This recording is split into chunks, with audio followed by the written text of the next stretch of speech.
How are you getting on with that mitre saw? That's a good question, and one I've been considering making a video about, actually, because I'm putting together a vlog video where I think it's going to be like an update of loads of different projects, because I've had a couple of things fail recently that I've built in the past, and I think that would make for interesting viewing. I'd be lying if I said I didn't miss the mitre saw. In fact, I did a job last week which will be in a video where I used the mitre saw, but that's because I've still got it, but I'm just going to use it when I go out and about rather than in the workshop. But yeah, I'm not sure. I mean, it's still too early really to say, but I think I'm going to be fine with that.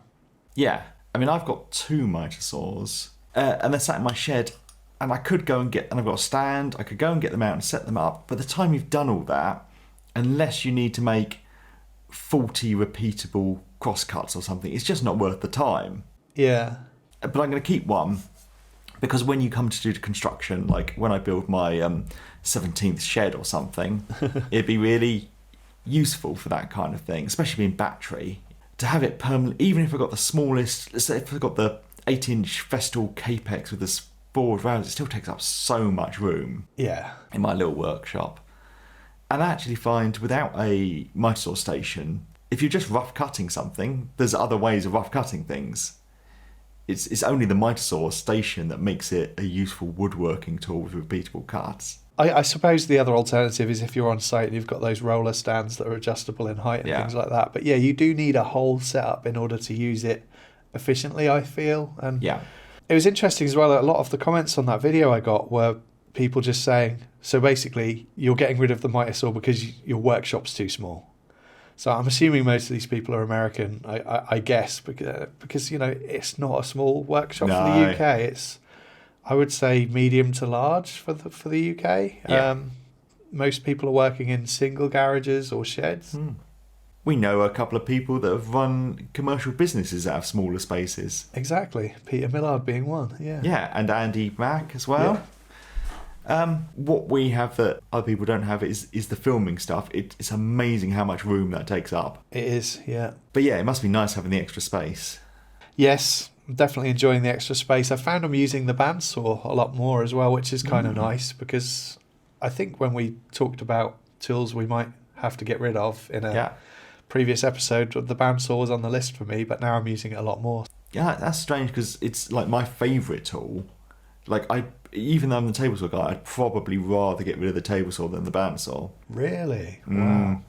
Yeah, I could probably get away with the bandsaw and a track saw. Yeah. But I use the table saw the most, because it's just so easy. It is, and it's quick as well. But there's so many cuts you couldn't do on the table saw and you can do on the bandsaw.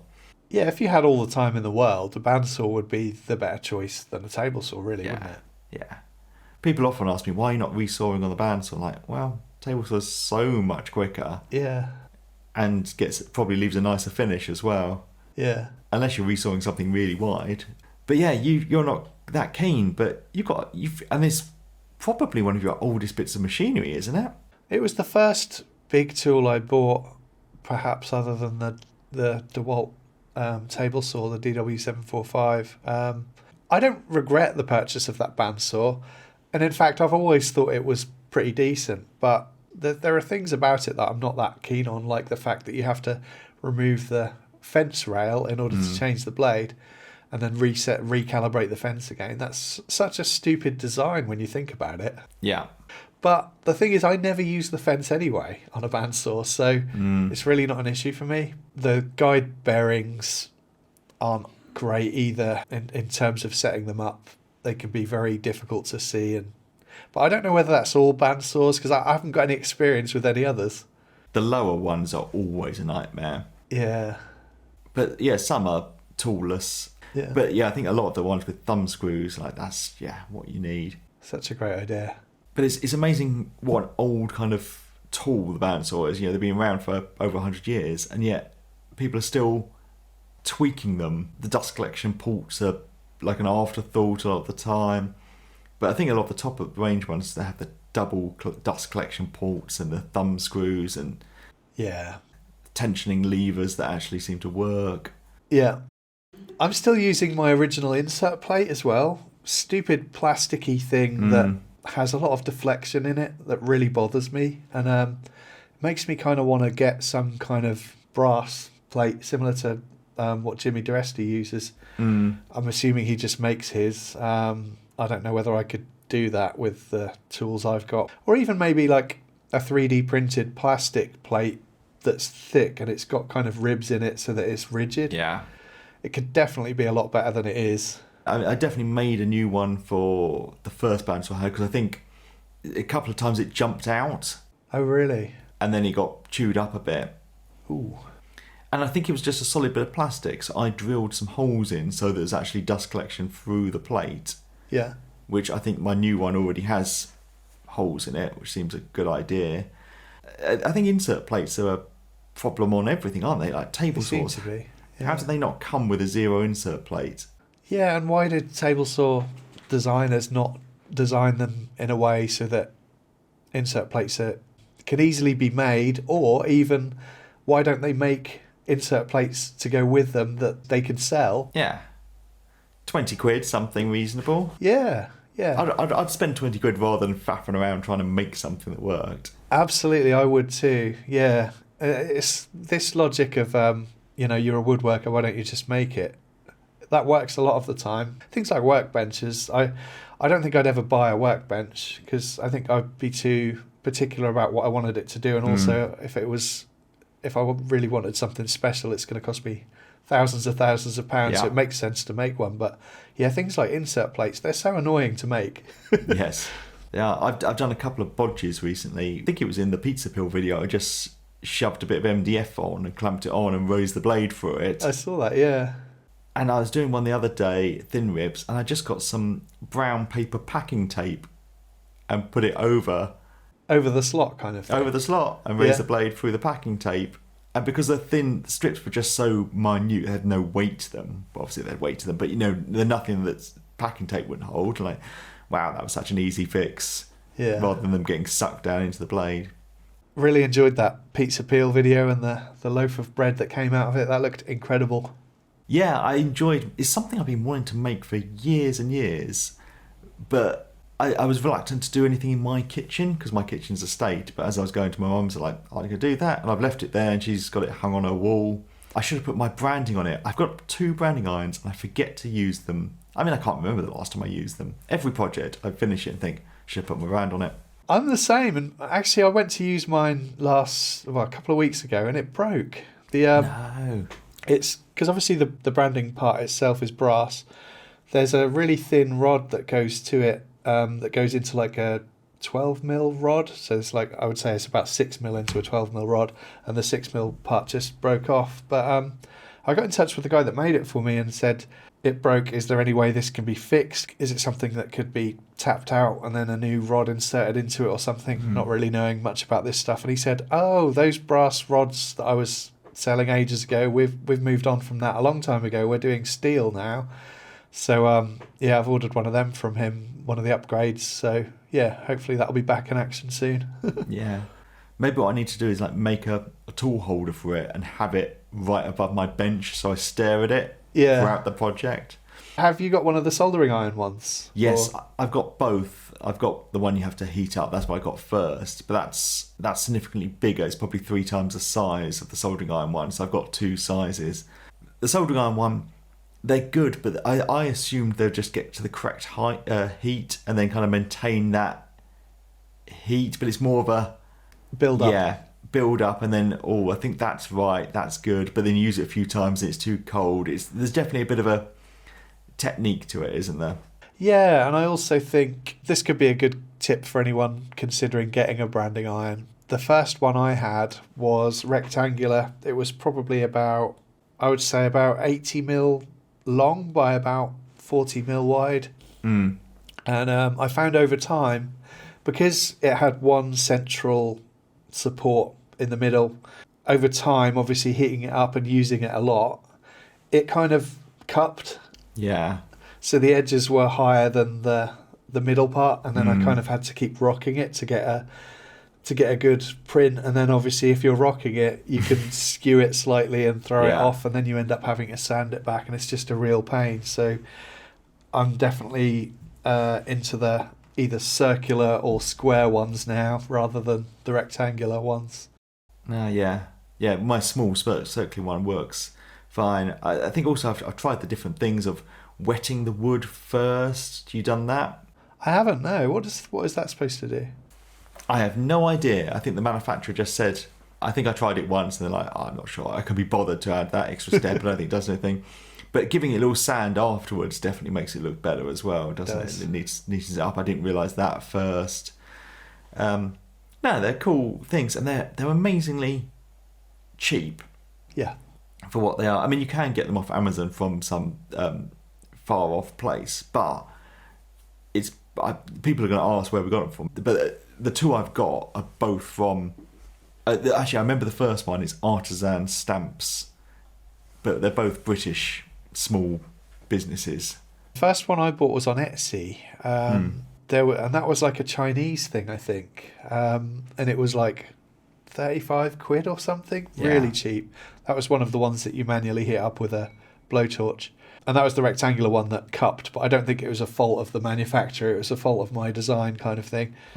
Outpost Workshop is where the second one came from. Outpost Workshop. Yeah, they've got an Instagram account. I think that's how I dealt with him.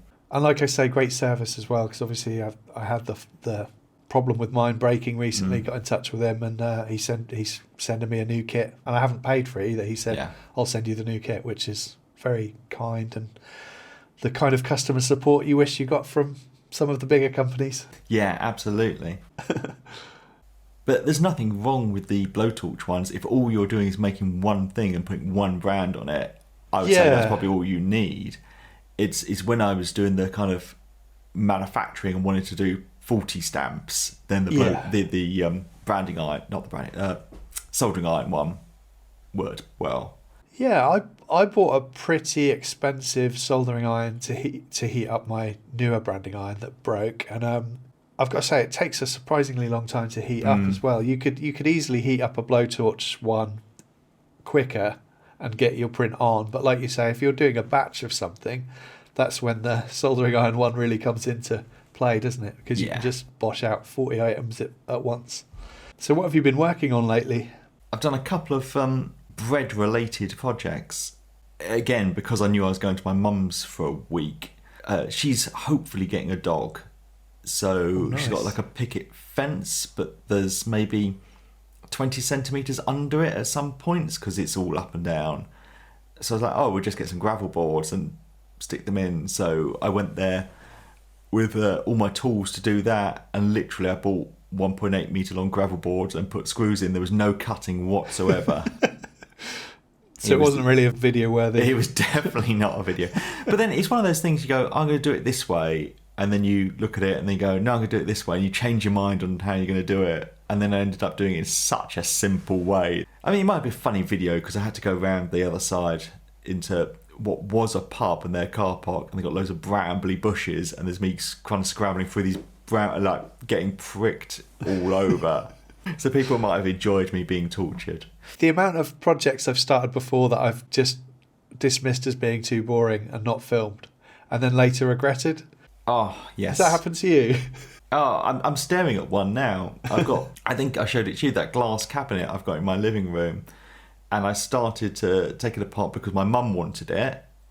And then she's like, oh no, you have it. And well, this could have been a video then. But now I'm annoyed because it looking awful with 40-year-old fabric stuck to it and things. I've taken that all off. For a video, you needed to see it looking really awful. Yeah.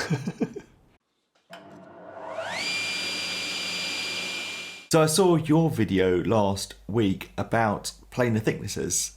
Yes. And normally when you do these style of videos, and you made the same point, that I would go, I would want that one. Yeah. But when you laid it all out, it's like, I don't know which one I'd go for. They're a bit like table saws. There's no perfect one. They've all got, kind of want a feature of this one and a feature of that one. Yeah. Because surely if we want those things, everyone else wants those things as well. Exactly right. I guess the overwhelming feedback that came from the video was just get the electrical work done, which I can understand. And now that point has been hammered into me so much, it does make sense. And I've also been speaking to my friend who's a Sparky about the safest way of doing it, because a bunch of people just said, "I'll just plug in a splitter lead, and as long as you don't run the two machines at the same time." I was just going to say the same thing, because you're never going to run the two machines together, are you? No, in theory, not. But when I spoke to my friend about it, he said he's not like other Sparkies I've met, because all of the professional electricians I've hired tend to cut a lot of corners, whereas my mate does everything by the book. So he kind of said it can be done like that, but it's not best practice. So he has come up with an alternative solution with something called a changeover switch. Mm-hmm. So I could have a switch on my central pillar in the workshop to switch between the two machines, which sounds like a good solution.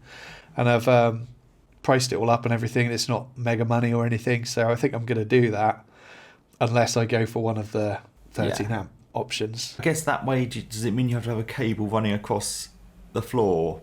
I'm just going to put it up on the pillar, through the ceiling, over and across, and then down. I think it'll be easy enough to do.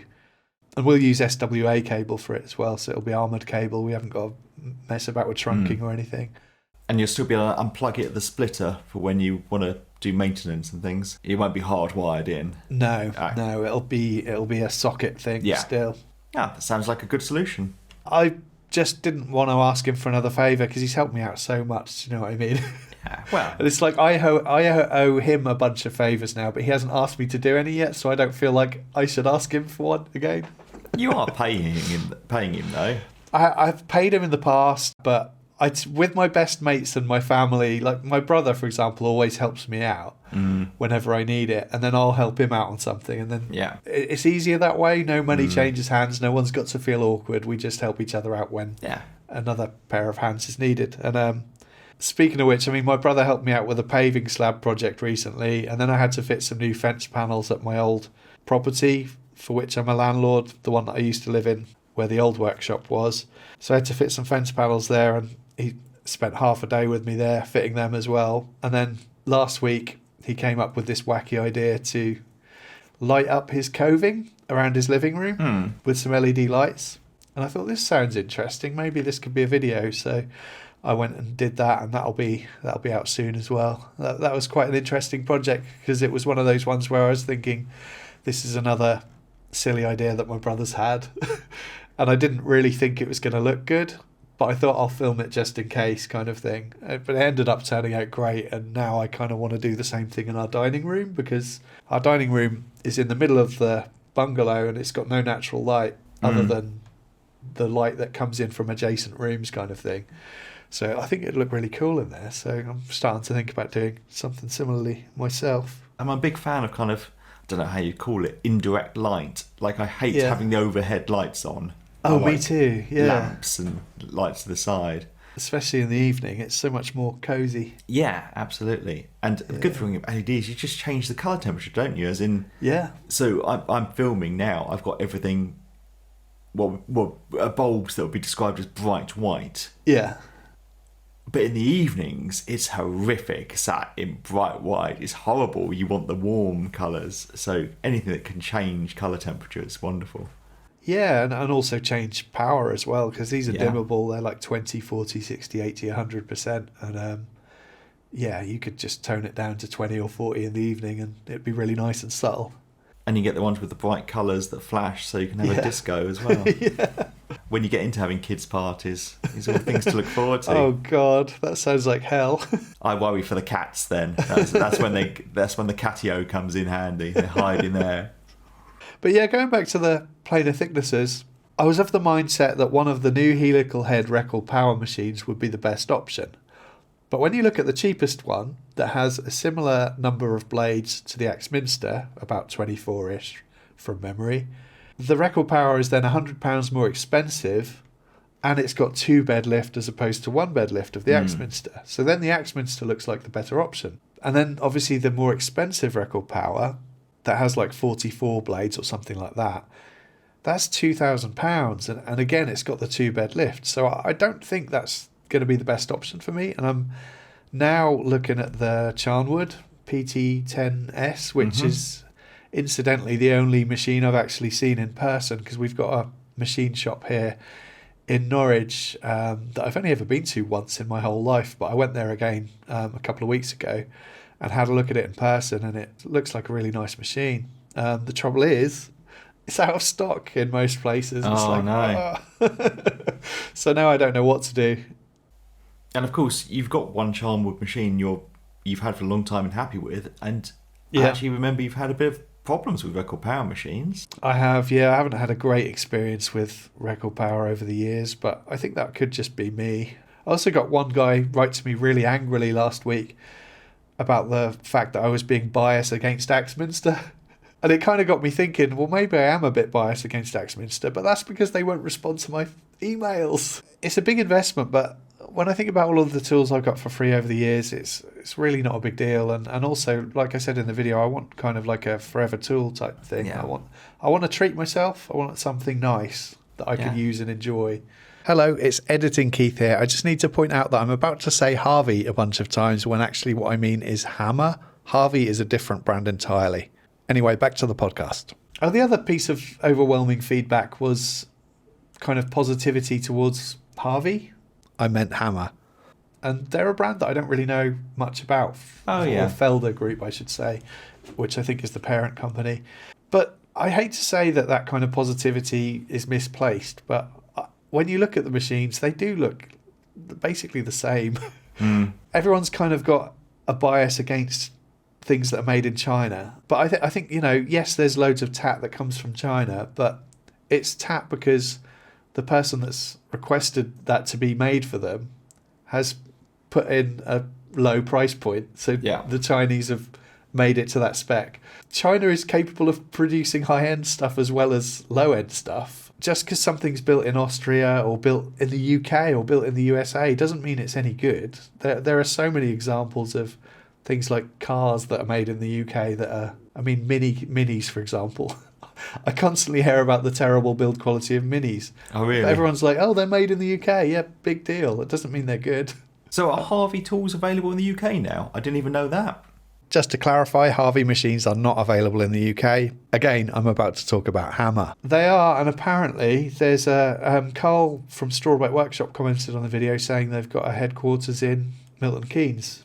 Oh, wow. Near to him. So I did think about maybe doing a road trip, because Milton Keynes is one of those places I've always wanted to go and explore anyway. Oh, it's very you, yeah. Go see the concrete cows. Yeah, so I started doing a bit more research about the Harvey machine. Once again, I meant Hammer, but I found another video of somebody reviewing it where he said that the capacitor burnt out and smoke came from the machine really quickly. And then when he talked about the customer service with Felder, he said it was actually really bad. I mean, I've forgotten a woodworking channel, I think Northern European. I really can't remember his name or where he's from, but he bought I can't remember if it was the Felder or the Hammer, table saw, bandsaw, and planer, and it must be £10,000 the combination, and they were all in just terrible condition. Yeah, Did you watch the same? that was things? Andrea's workshop. That's it. Yeah, I remember watching that video when it came out. I mean, that was years ago now, I think, because they were just ignoring him at one point, I think. Yeah, and you spent so much money on a premium, industrial quality brand, and no customer service. So Charmwood have a head office as well. They do. I have no idea where. Well, I'm just looking. It's north. It's on just off the M1, north of Leicester. So it's not close, but kind of. If you was going to Milton Keynes, it's maybe only an hour more up the M1 from there. Yeah, I think if I was to buy one, I would just use this local woodworking machinery place in Norwich. But Yeah. the trouble is, it's more expensive there. Uh, I think it's 150 quid more than elsewhere. So maybe I'll have to chat to them and see if they might do me a bit of a discount or something. well, it would be quite interesting, just in a vlog, to go to there and look at it. I did consider doing something like that because they actually do blade sharpening, blade resharpening. I thought they got all of the blades in and just sent them off site and then got them back and returned them to you, but no, they do it all on site apparently, so that's interesting. I think the only independent kind of machine shop I've been to is Yandles. Yeah? What was that like? It's a great place. I mean, Yeah. the Woodyard is amazing. So they do hardwoods as well, do they? I think that's what they were. They were a sawmill. Ah. But yeah, no, they have like all the bins of like the scrap and the ends, and like you pick something up for 50p. I think I bought like a 2.5 meter long piece of ash there was just like an inch square for like £1 or something. Yeah. Thinking I was going to make a longbow, and then it sat in my shed in the old house, and then I left it there when I moved. But no, there was some real, it was the best woodyard I've ever been to by far. So where is Yandles? It's Somerset. Okay. They did a festival, or they were doing festivals a few years ago, and so for the first time they kind of did a maker's corner. Yeah. And invited a few makers to come down. But I kind of went with my friend and we camped. And we kind of had like a little maker's corner in the campsite just by accident. Everyone kind of stayed in the same bit, so we sat around the barbecue in the evenings. It was really, really nice. Nice. But the fair was because I've been to Maker Central and people recognise you and want to talk to you there. Yandles was lots of old men who like wood turning. Yeah. And not one person over 2 days had a clue who I was or wanted to talk to me or anyone else in Maker's Corner. So it was just a kind of a waste of time us going. But it was an interesting place. If you're ever that way, it's worth calling in. Yeah, I just wish there were more of these places across the UK. Yeah, well, I think, unfortunately, there's probably less and less every year. I think even Axminster have closed a few of their stores. So you mentioned doing some fencing at the old house where the old workshop was. Is the workshop still there? I'm sure I must have asked you that before. Yeah. Is it being used or is it just storage? Yeah, it's being used as like an exercise room. There's like an exercise bike and some other stuff in there, I think. What a terrible waste. Well, I don't know. I mean, to be honest, when I think about how long it's been there now, I'm surprised it's still intact. Because I did not build that in the right way. There are so many things I did wrong. Well, I'm sure people told you. Yeah, I don't know if they did, actually. This was the early days of YouTube when everyone was being nice. Like using 2x2s as the floor bearers. I mean, they're not even treated. I think I just applied some stain to them. You've reminded me of a story, actually, when you mentioned my old workshop, that I don't think I've ever told before, and it's quite an interesting one, I think. So when I lived in my old terraced house, as you know, I love my salvaged wood, and I always wanted a space to store all of the stuff that I could salvage so that I could use salvaged wood in my projects rather than going out and buying wood. So I hired a lock-up, like a small garage. I think it was like 50 quid a month, and it was about a 10-minute drive from my house. So it's quite convenient. But it was in a bit of a rough area. I was renting this place, and I filled it to the brim with materials. I think maybe the third or fourth time I went there, I opened up the door, and inside was a mattress on the floor and a suitcase. Actually, no, it wasn't a suitcase. It was like a hold-all bag type thing. And I was so confused. And I don't know, like, I've never been robbed or anything, but I think I know the feeling of coming home. I think I had that feeling then, because it's like someone's been in my space. What's going on? And I just, it felt horrible. I kind of like just had a look in this bag, and there was like clothing, deodorant. There was an old sandwich wrapper thing. So I called the estate agents. And basically, they had given the key for my garage to someone else. They were renting it twice. And the guy who was renting it out had clearly been living there. It was the most baffling thing. So I kind of spoke to them and I said, so what's going on? How are you going to resolve this issue? And you know how useless estate agents are. I'm sure you've had your fair share of badly rented properties. PTSD. Yeah.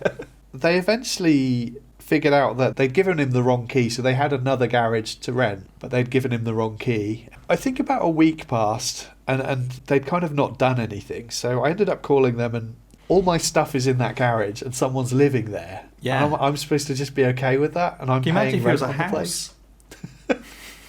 It's crazy. And I said, aside from anything, someone's living in a garage, and that's not right. You've rented a garage for someone to live in. So eventually they basically said, right, we've spoken to the guy and you can remove the stuff. And I was like, what do you mean I can remove the stuff? This stuff needs to be collected. It's someone's belongings. And they kind of said, well, you've got two options. You can either remove the stuff or we can come and collect it. And in the end, I just said, I'll just remove the stuff because, like, I want to be able to lock the door, know that I've got the key and no one else can get in there anymore. So that's what happened in the end. I had to take a random bag full of someone's belongings and a mattress to the dump and dump it. But it's just so bizarre. And I never got to tell that story to anyone. That is quite an unbelievable story.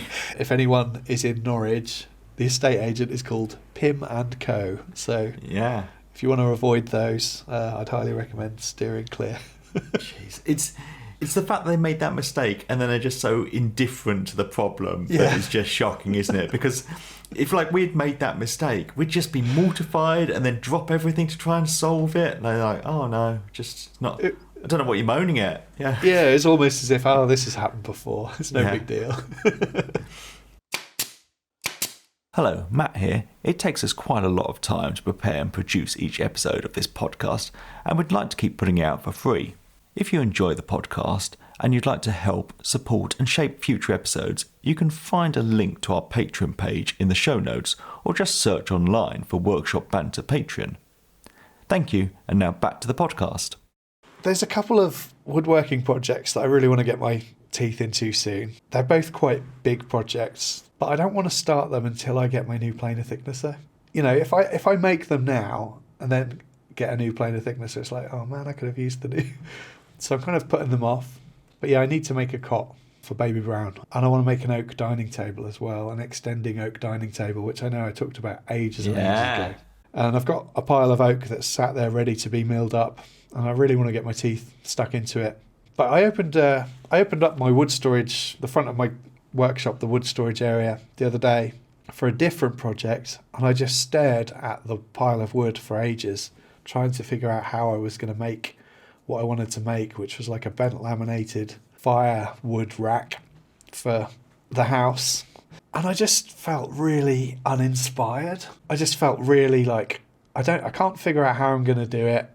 I've already sat there trying to draw up a 3D sketch of what I want to do, and I just can't practically figure out how it's going to work. I ended up just shutting the workshop door and coming back indoors and editing a video instead. And it made me think about, oh God, because every winter I seem to get this period of burnout. And it's like, is this the start of another burnout period? I really hope it isn't. So what have you been watching, Matt? I don't know if I've ever mentioned him before. He's more of he's got a YouTube channel, but most of the things have been shorts and in vertical format because he's definitely more onto the more social media thing. Jack Forsberg, I can't remember where he is. He's North America. I can't remember if he's America or Canada, but he has a fantastic workshop full of old English woodworking machines like Wadkins and things like that.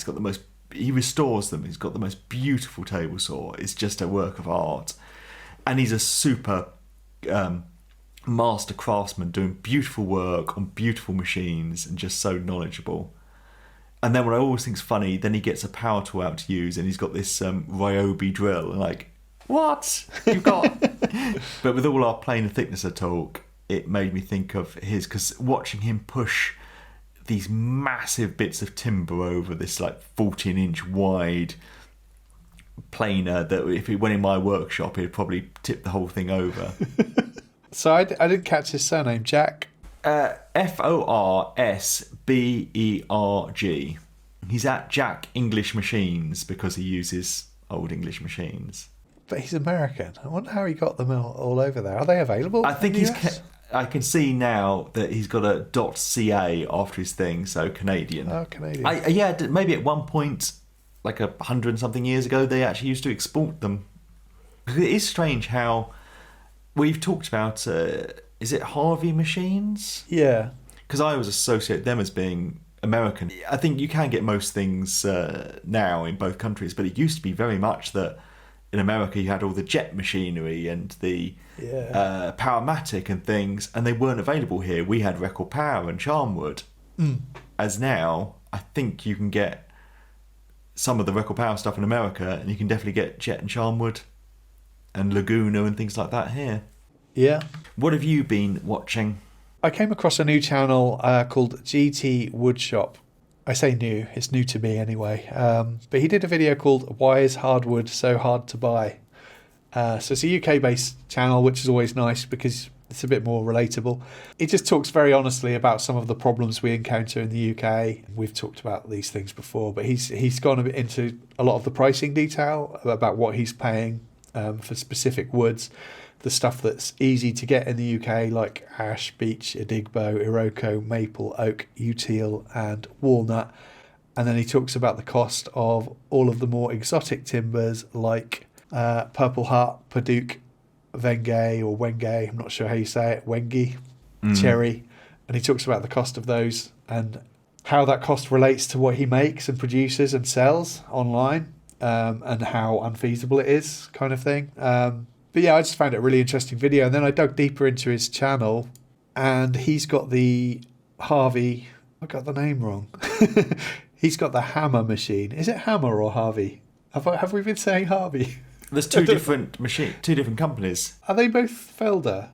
I don't think so. I don't know. I've lost my bearings. Hammer are Felder. I think Harvey might be some Asian thing, because I remember that they put some social media posts up of scantily clad women posing with their things, and they had a bit of a backlash and deleted them all. Oh, really? Yeah. Yeah, so he's got the Hammer A341 planar thicknesser, and he talks about a fault that he had with it quite early on with a capacitor burning out and lots of smoke coming from the machine, and the experience he had trying to get it repaired. So yeah, they're the only two videos on his channel that I've watched so far, but I'm going to delve a bit deeper because it's always great to find a new UK woodworking channel, and he's a nice relatable guy. So that's GT Woodshop. I just can't remember whether I was saying Harvey earlier on. You definitely said Harvey, and I didn't correct you because obviously Harvey is a... I'll just have to go and overdub it all in the podcast. Hammer. But I think Hammer are like the cheaper version of the Felders, aren't they? Right. But they're not cheap. They're not cheap, but when you look at them compared to the competitors, they're about the same. Right, yeah. That's only based on the planar thicknesser that I've looked at. There might be other machines that are more expensive, I'm not sure. Yeah, they're definitely high-end for the home use. Yeah, and they seem to be very well regarded. A lot of the feedback I've had in the comments is to get the Hammer. It's like buying a cheap BMW rather than an expensive Ford, I guess. Yeah. But yeah, you do have to wonder whether they just use all of the same components. Like the Harvey definitely they look exactly the same as Laguna. Yeah. And I don't know if Laguna make a planer. Is that something you've seen? I'm not sure they do, actually. I just like how their tools look. They do look cool. Black is always a good colour. It's like when I was looking at lathes, actually. The best looking lathes were by Rutland's because they're just jet black and they just look really, really nice. So Laguna do have a basic, like a lunchbox style thicknesser, but it doesn't look like they do a planar thicknesser combination machine. I remember they had a very nice looking dust extractor and it was like £500, but it's basically exactly the same as the one you've got. Yeah. Just nicer looking. Like, this is the thing, are their machines genuinely better or are they just better at marketing? Yeah. Darbin Orva, or whatever her name is, she had a Laguna something. They're good at sending them out to people. Not in the UK, they're not. Not in the UK, but there is only a few people that, like, I think Yandles sell Laguna stuff.